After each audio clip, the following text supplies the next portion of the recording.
Welcome to why not English literature and இன்றைக்கி நம்ம பார்க்க போகிற டாபிக் என்னென்னு பார்த்தோம்னா பிரிட்டிஷ் ஹிஸ்ட்ரி பார்ட் 2.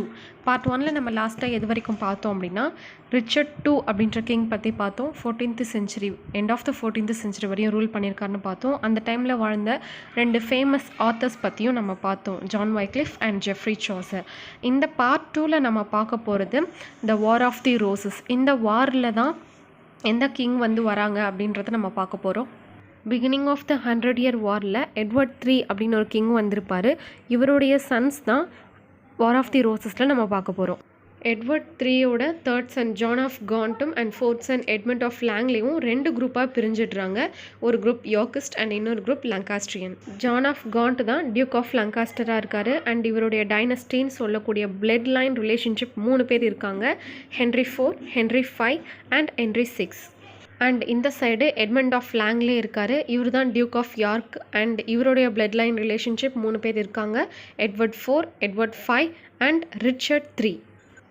இந்த 2 குரூப்ஸையும் சிம்பிளைஸ் பண்ணுற மாதிரி 2 கலர் ஃப்ளார் இருக்குது. ஒன்று வந்து red rose and white rose.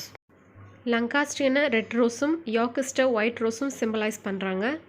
ஒரு கண்ட்ரிக்குள்ளேயே இந்த வார் வரதால இது சிவில் வார் அப்படின்னு சொல்கிறாங்க. ஆனால் இதில் கொஞ்சம் டிஃப்ரெண்ட் இருக்குது அப்படின்னு சொல்கிறாங்க. சிவில் வாராக இருந்தாலுமே கூட மக்கள் வந்து ஒரு பீஸ்ஃபுல்லான லைஃப்பை தான் வந்து வாழ்ந்துட்டு இருந்திருக்காங்க. இந்த 100-year வார் முடிஞ்சதுக்கப்புறமா அங்கே இருக்கிற நோபல்ஸ் வந்து ஒரு க்ரீடி மென்டாலிட்டிக்கு வந்து போயிட்டாங்க. லங்காஸ்ட்ரியன் கவர்மெண்ட்டும் ரொம்பவே வீக்காக இருந்ததால் அந்த கவர்மெண்ட்டுக்கு கீழே இருக்கிற மிலிட்ரி மென்லாம் அந்த கவர்மெண்ட்லேருந்து லெஃப்ட் ஆகி நோபல்ஸ்க்கு ஒர்க் பண்ண ஆரம்பிச்சிட்டாங்க. ஹென்ரி VIயோட கவர்மெண்ட் ரொம்பவே வீக்காக இருந்ததால் அந்த டைமில் வாழ்ந்த ரிச்சர்ட் அப்படின்ற ஒரு கிங் வந்து ஹென்ரி VIயை டிஃபீட் பண்ணிவிட்டு அவருடைய சன்னுக்கு வந்து இவரோட பிளேஸை கிளைம் பண்ணிடுறாரு. ஆனாலும் ஹென்ரி VI வந்து விடுறதா இல்லை. ஏர்ல் ஆஃப் வார்விக் கிட்டேயும் அண்ட் வெல்த்தியஸ்ட் இங்கிலீஷ் நோபல்ஸ் கிட்டேயும் ஹெல்ப் கேட்குறாங்க. எட்வர்ட் IV வந்து என்ன பண்ணுறாங்கன்னா, யார்கிட்ட ஹெல்ப் கேட்குறாங்களோ அவங்களையே கில் பண்ணிடுறாங்க. ஹென்ரி VI கம்ப்ளீட்டாக லாஸ் ஆகிடுறாரு. ஹென்ரி V ஆல்ரெடி ப்ரிசனில் இருந்ததால் அங்கேயே அவர் டெத் ஆகிடுறாரு. 12 இயர்ஸ்க்கு யோர்கிஸ் ஃபேமிலியிலேருந்து எட்வர்ட் IV தான் ரூல் பண்ணிகிட்ருக்காரு. எட்வர்ட் IVோட டெத்துக்கு அப்புறமா எட்வர்ட் V வந்து கிங் ஆகுறாங்க. பட் இவங்க வந்து ரொம்ப யங் ஏஜாக இருக்கிறதால ஜஸ்ட் 1 இயர் தான் ரூல் பண்ணாங்க. ஆஃப்டர் 1 இயர் இவரோட அங்கிள் ரிச்சர்ட் III தான் கிங் ஆகுறாரு. பட் இவர் வந்து யோர்கிஸ்ட்ன்ற நேமில் கிங் ஆனாலும் யார்கிஸ்ட்டுக்கும் பிடிக்கல, லங்காஸ்ட்ரியன்ஸ்க்கும் இவரை பிடிக்கல. ஸோ லங்காஸ்ட்ரியன் ஃபேமிலியிலேருந்து ஹென்ரி டியூடர்ன்ற ஒரு பர்சன் ரிச்சர்ட் IIIயை டிஃபீட் பண்ணிவிட்டு கிங் ஆஃப் இங்கிலாந்து அப்படின்ற நேமுக்கு வந்துடுறாங்க. ஹென்ரி டியூடர் ஒரு லங்காஸ்ட்ரியனாக இருந்தாலும் யார்கிஸ்ட் ஃபேமிலியிலேருந்து எலிசபெத்ன்ற கேர்ளை மேரேஜ் பண்ணதால் இந்த மேரேஜ் இந்த 2 ஃபேமிலிக்குமே ஒரு யூனியனை வந்து மேக் பண்ணுது. Henry Tudor as a Henry VII இவரோட பீரியட் மிடிவலையும் மாடர்னையும் பிரிக்கிற ஒரு டிவைடிங் லைனாக இருந்திருக்கு. அண்ட் இவருடைய கவர்மெண்ட் ரொம்பவே பவர்ஃபுல்லான ஸ்ட்ராங்கான கவர்மெண்ட்டாகவும் இருந்திருக்கு. ஸோ பீப்புள் இவர் எப்படி கன்சிடர் பண்ணுறாங்க அப்படின்னா, king as a embodiment of the national spirit and the guardian of national welfare அப்படின்னு சொல்கிறாங்க. இப்படி ஒரு நேம் கிடைச்சதால அவரோட விருப்பப்படி எப்படி வேணாலும் ரூல் பண்ணலாம் அப்படின்னு நினச்சாரு. அண்ட் இங்கேருந்து தான் அவருடைய டெஸ்பாட்டிசம் ஸ்டார்ட் ஆச்சு.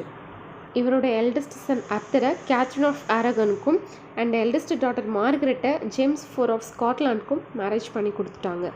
ஹென்ரி VIIயோட ஒன் ஆஃப் த சன் தான் ஹென்ரி VIII. இவர் young, handsome, religious and intellectual person. நிறைய சக்ஸஸ் இவருக்கு கிடச்சிது அண்ட் நிறைய லாங்குவேஜஸ் லேர்ன் பண்ணார்.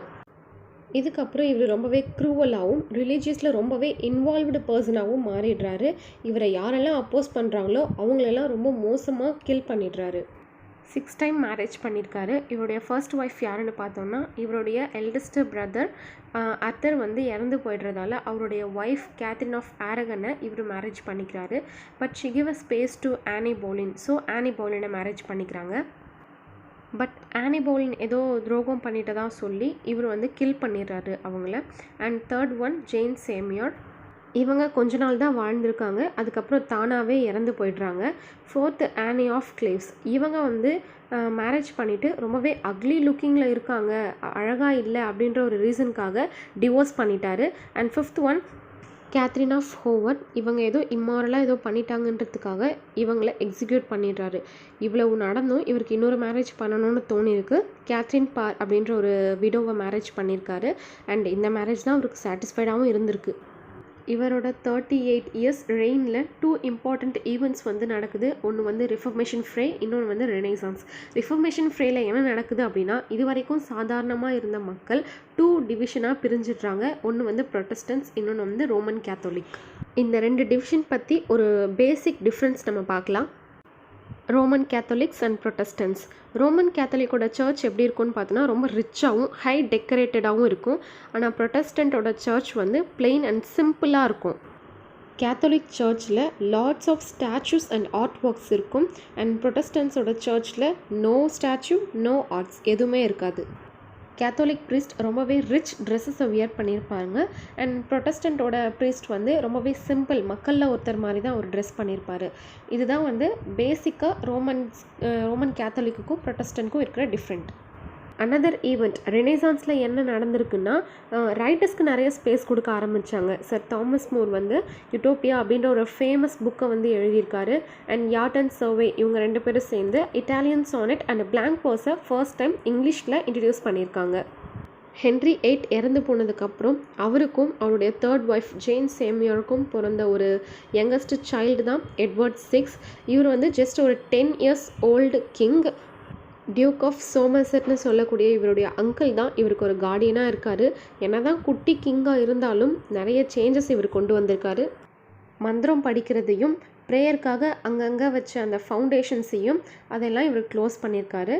ஆர்ச் பிஷப் கிராம்னரை வச்சு ஒரு ப்ரேயர் புக்கை ப்ரிப்பேர் பண்ணி நேஷ்னல் ஃபுல்லாகவே இதுதான் ஃபாலோ பண்ணணும் அப்படின்ட்டு அதை கொண்டு வந்தாங்க.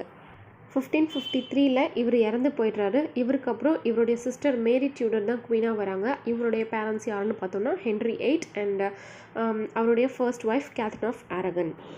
ரோமன் கேத்தலிசமில் ஒரு இன்ட்ரெஸ்ட் இருந்ததால் அதை புதுப்பிச்சு அதை ஃபாலோ பண்ண ஆரம்பித்தாங்க. அங்கே இருக்கிற லார்ட்ஸ் அண்ட் நோபல்ஸை வந்து இதை அப்போஸ் பண்ணாலும் பீப்புள் அதை சைலண்ட்டாக அக்செப்ட் பண்ணிவிட்டு மூவ் பண்ண ஆரம்பிச்சிட்டாங்க. 1558 மேரி டியூடர் இறந்து போயிடுறாங்க. இவங்களுக்கு அப்புறம் இவங்களுடைய சிஸ்டர் எலிசபெத் தான் குவீனாக வராங்க. இவங்க பாப்புலராக இவங்களை எப்படி சொல்லுவாங்க அப்படின்னா வர்ஜின் குவீன் ஆஃப் இங்கிலாந்து அப்படின்னு சொல்லுவாங்க. இவங்களோட பேரண்ட்ஸ் யாருன்னு பார்த்தோன்னா ஹென்ரி 8 அண்ட் அவங்களுடைய செகண்ட் ஒய்ஃப் ஆனி போலின். ஹென்ரி 8 பீரியட்லேருந்தே ரிலீஜியஸ் இஷ்யூஸ் போயிட்டுருக்கிறதால ஃபஸ்ட்டு அதை தான் நம்ம செட்டில் பண்ணணுன்ட்டு அந்த ரிலீஜியஸ் இஷ்யூஸ் எல்லாம் வந்து செட்டில் பண்ணாங்க. இவருடைய ஃபாதர் ஓப்பன் பண்ண சர்ச்சை வந்து ஸ்ட்ராங் ஃபவுண்டேஷனாக கொண்டு வந்தாங்க.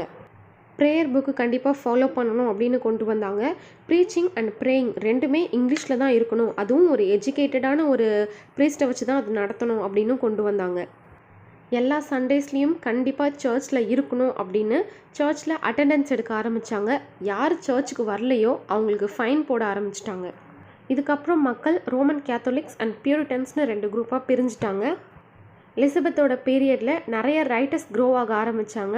Edmund Spenser, William Shakespeare, Christopher Marlowe, Ben Jonson, George Chapman, Philip Sidney இவங்க எல்லாருமே வந்து அவங்களுடைய மாஸ்டர் பீஸை ஒர்க்கை வந்து ப்ரொடியூஸ் பண்ணியிருக்காங்க. ஸ்பென்சர் வந்து ஃபேரி குவீன் அப்படின்ற அவருடைய கிரேட்டஸ்ட் ஒர்க்கை வந்து பப்ளிஷ் பண்ணியிருக்காரு. வில்லியம் ஷேக்ஸ்பியர் நிறைய ஒர்க்ஸ் அவருடைய ஃபேமஸ் ஒர்க்ஸை வந்து பப்ளிஷ் பண்ணியிருக்காரு. அண்ட் ஃபால்ஸ்டாஃப்ன்ற கேரக்டர் வந்து ஷேக்ஸ்பியரால் ரொம்பவே அட்ராக்ட் பண்ணப்பட்ட கேரக்டர் அண்ட் ஷேக்ஸ்பியரோட மோஸ்ட் பிலவ்டு க்ரியேஷனே சொல்லலாம். ஹென்ரி 4 பார்ட் 1 தான் இந்த கேரக்டரை ஃபர்ஸ்ட் இன்ட்ரடியூஸ் பண்ணியிருப்பாங்க. இதுக்கப்புறம் 2-3 பிளேஸில் அந்த கேரக்டரை வந்து கண்டினியூ பண்ணியிருப்பாங்க. After died of queen Elizabeth Stuart period வந்து ஸ்டார்ட் ஆகுது. குவீன் எலிசபெத் ஒரு வர்ஜின் குவீனுங்கிறதால அவங்களுக்கு லீகலாக எந்த ஒரு ஹேர்ஸும் கிடையாது. அதனால் அவங்களோட ஜென்ரேஷன் முடிஞ்சிருச்சான்னு நீங்கள் கேட்கலாம். இல்லை, முடியல. நம்ம பேக் போய் பார்த்தோன்னா ஹென்ரி 7ஓட டாட்டர் மார்க்ரெட்டை வந்து ஜேம்ஸ் 4 ஆஃப் ஸ்காட்லாண்டுக்கு மேரேஜ் பண்ணி கொடுத்தாங்கன்னு பார்த்தோம். அந்த ஜேம்ஸ் 4ஓட கிரேட் கிராண்ட்சன் ஜேம்ஸ் 6 தான் இப்போ இங்கிலாண்டுக்கும் கிங் ஆக போகிறாரு. ஃபர்ஸ்ட் டைம் இங்கிலாண்டும் ஸ்காட்லாண்டும் ஒரு காமன் க்ரோனுக்குள்ளே வரப்போகுது. ஸ்காட்லாண்டில் ஜேம்ஸ் 6 இருந்தாலும் இங்கிலாண்டில் அதே கிங் ஜேம்ஸ் 1 நேமில் தான் வராங்க. கேத்தோலிக்ஸ்க்கும் பியூரிட்டன்ஸ்க்கும் இவர் ஹெல்ப் பண்ணுவாங்க அப்படின்னு நினச்சாங்க. பட் ஜேம்ஸ் 1 சுத்தமாக ஹெல்ப் பண்ணவே இல்லை. ஏன்னா தான் அவங்களுடைய மதர் ஒரு கேத்தோலிக்காக இருந்தாலும் இவர் கேத்தோலிக்ஸை ரொம்பவே இல்ட்ரீட் தான் பண்ணுறாரு. இவரோட பீரியட்லேயும் 2 கிரேட் இம்பார்ட்டண்ட் ஈவெண்ட்ஸ் வந்து நடக்குது. அது என்னன்னு பார்த்தோன்னா, ஃபஸ்ட்டு ஆத்தரைஸ்டு வெர்ஷனில் பைபிளை வந்து பப்ளிஷ் பண்ணுறாங்க. அந்த பைபிளில் இருக்கிற சில டாபிக்ஸ் மட்டும் ஃப்ரீக்வெண்ட்டாக மக்கள் வந்து ரீட் பண்ணுறாங்க. ஜேம்ஸ் 1 வந்து போயட்ஸ்க்கு ரொம்பவே சப்போர்ட் பண்ணாங்க. ஷேக்ஸ்பியரை வந்து அவருடைய கோட் போயட்டாகவும் வச்சுருந்தாரு. பென் ஜான்சன் வந்து ஷேக்ஸ்பியருக்கு பென்ஷன் மாதிரி ஒரு அவார்டு வந்து கொடுத்துருக்காரு. என்னென்னா the poet laureate of England அப்படின்ற ஒரு அவார்டு கொடுத்துருக்காரு. செகண்ட் என்னன்னு பார்த்தோன்னா கலனியல் எக்ஸ்பென்ஷனுக்காக இனிஷியல் ஸ்டெப்பை வந்து இவர் எடுத்திருக்காரு. காலனைசேஷனை ப்ரொமோட் பண்ணியிருக்காரு. அண்ட் அங்கே நிறைய கம்பெனிஸ் வந்திருக்கு. அதில் 2 ஃபேமஸான கம்பெனி என்னன்னு பார்த்தோன்னா த லண்டன் கம்பெனி அண்ட் பிளேமவுத் கம்பெனி. இது ரெண்டும் அந்த டைமில் ரொம்ப ஃபேமஸாக இருந்திருக்கு. ஜேம்ஸோட எல்டஸ்ட் சன் அண்ட் இவர் வந்து இவருடைய ஃபாதர்லேருந்து டோட்டலி டிஃப்ரெண்ட். கிங்ஸுக்குன்னு ஒரு டிவைன் ரைட்ஸ் இருக்குது. இதனால் மக்கள்கிட்டையும் பிஸ்னஸ் அட்மினிஸ்ட்ரேஷன்கிட்டையும் கன்சல்ட் பண்ணணுன்ற அவசியம் இல்லை அப்படின்ற மென்டாலிட்டியில் இவர் இருந்தார். இந்த ஒரு ரீசனுக்காக பீப்புள் வந்து இவருக்கு சப்போர்ட் பண்ணலை. மக்களுக்கு பிடிக்காத ஒரு கிங் இருக்கிறதால உடனே சிவில் வார் கண்டக்ட் பண்ணிட்டாங்க. இந்த சிவில் வார் யாருக்கும் நடந்துச்சு அப்படின்னா கோர்ட்டில் இருக்கிற ராயல்ட்டிஸ்க்கும் அண்ட் மக்களுக்காக இருக்கிற பார்லிமெண்டரியன்ஸ்க்கும் நடுவில் இந்த வார் நடந்துச்சு. சார்ல்ஸ் ஒன்னால தான் இவ்வளோ பிரச்சனை, இவரை நம்ம எக்ஸிக்யூட் பண்ணிட்டா எல்லா பிரச்சனையும் சரியாயிடும் அப்படின்ட்டு சக்ஸஸ்ஃபுல்லாக சார்ல்ஸ் ஒன்னை எக்ஸிக்யூட் பண்ணிட்டாங்க. To be continue in the next video. Thanks for watching.